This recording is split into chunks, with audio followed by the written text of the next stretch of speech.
काय म्हणता मग मित्रांनो, आज आलोच होतो बा मग वावराकडे. संत्र्याच्या झाडाकडे काही लक्ष नव्हतं, तर मग आज जाऊनच पहा म्हटलं आपण संत्र्याच्या झाडाकडे. कसा काय विषय आहे त्याच्याकडला.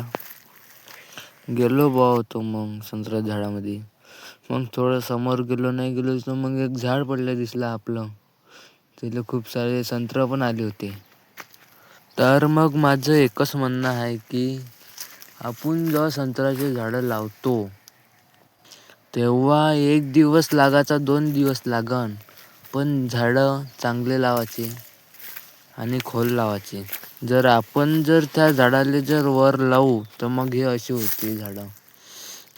कारण आपण त्या झाडाला लहानापासून तर माल येतपर्यंत मोठे करतो आपण त्या झाडाला. खाद देतो, पाणी देतो, फवारा मारतो. किती मेहनत आहे त्याच्या मागे. आणि जर मोठं होऊन ते झाड पडलं तर मग कास्तकाराचं मन किती दुखेल हे कास्तकारालाच माहीत आहे.